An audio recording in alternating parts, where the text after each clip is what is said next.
Pedaços da turbina de um avião cargueiro caíram sobre mais de 20 casas de Manaus durante a madrugada. Apesar do susto, o DC-10 conseguiu pousar no aeroporto de Bogotá, na Colômbia. Ninguém se feriu. Segundo a Infraero, a ponta de uma turbina de um avião de cargas explodiu 5 minutos depois da decolagem no Aeroporto Internacional Eduardo Gomes, em Manaus.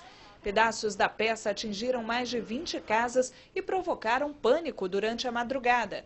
Mas ninguém ficou ferido. O avião é um DC-10 cargueiro da empresa Aerocargo. A suspeita é de que houve um princípio de incêndio. Apesar do susto, o avião conseguiu pousar em segurança no aeroporto de Bogotá, na Colômbia, onde foi descarregado. O DC-10 passa agora por uma perícia.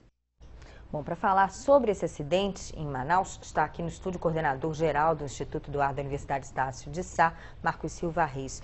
Bom, boa tarde, professor. Em primeiro lugar, as diferenças entre os aviões de carga, de modo geral, e os aviões de passageiro. Quer dizer, aviões de carga, eles são mais sujeitos a esse tipo de acidente por eventualmente serem mais velhos? Não necessariamente, porque o avião, a idade dele está muito em cima da manutenção preventiva que você faz. Então, às vezes, você pode ter um avião bem mais velho, mas que esteja com uma manutenção totalmente em dia, ele não oferece risco nenhum.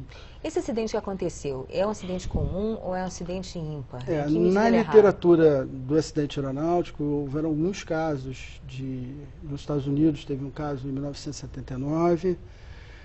Aqui no Brasil já teve um caso na década de 80, se não me engano, em que o avião estava aproximando em Recife, largou uma turbina e caiu até no quintal de uma casa, né? Então, é um acidente que pode acontecer, está previsto, inclusive procedimentos, caso o tipo de problema desse aconteça, você abre o manual e vê se você pode prosseguir o voo ou se não pode prosseguir o voo. O importante dizer é que, nesse caso, por ter largado um pedaço da carenagem da turbina, não necessariamente o avião explodiria ou ele cairia, entendeu? Quer dizer, ele abre o manual e vê se com aquele problema ele pode continuar a etapa que ele está se propondo a cumprir. Quer dizer, que não fica caindo carenagem de turbina por aí, eventualmente no meio do Oceano Atlântico, e a gente não tem notícia, isso não acontece. Pode acontecer, mas é muito difícil. Nesse caso, quem é responsável? Quer dizer, vai haver uma perícia e vai se investigar quem? O dono do avião, quem respondeu, quem autorizou esse avião sair do hangar? Isso, quem é que oficina,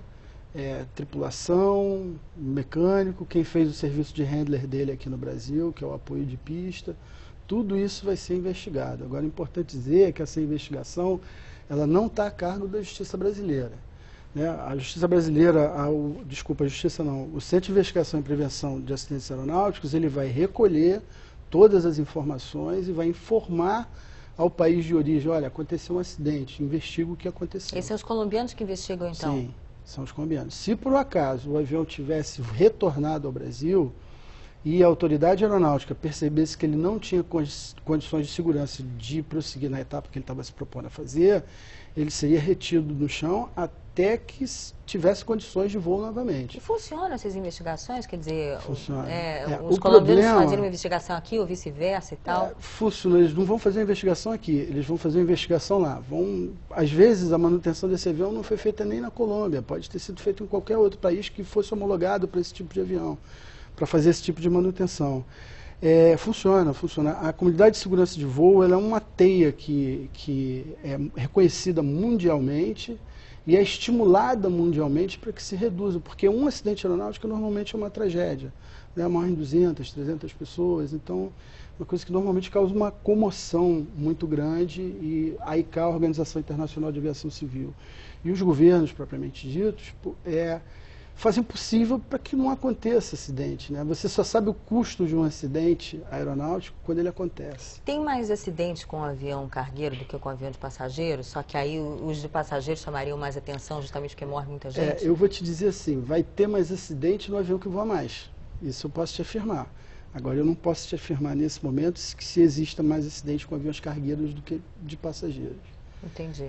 E o controle, então? Você mencionou a Organização Internacional de Aviação Civil, que é também... Ela faz as recomendações. E é quem supervisiona também? Como é que é essa questão da supervisão? A supervisão está a cargo dos países, e no nosso caso, por exemplo, o transporte aéreo era uma concessão do governo.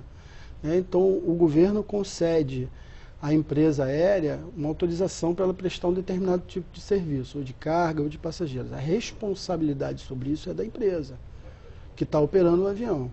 Então, ela que tem que suprir de manutenção, ela que tem que suprir de treinamento dos pilotos, ela que tem que se responsabilizar por qualquer coisa que aconteça com o avião. Bom, o piloto, sem dúvida nenhuma, me parece que o senhor é piloto também, de formação, enfim.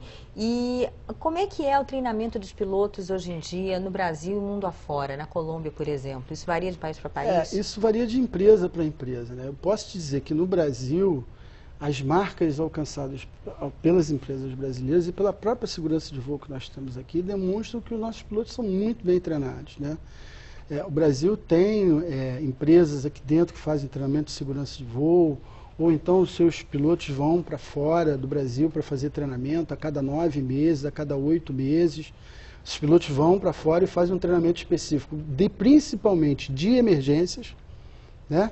Então eles treinam as possíveis emergências que possam acontecer, então o piloto está o tempo todo adestrado para aquele tipo de acontecimento. Por exemplo, que muitas pessoas falam que esse acidente do Rio Hudson foi uma coisa assim, o piloto está treinado para isso, ele está totalmente preparado para isso. Então o certo é ele agir com calma, como aquele comandante agiu.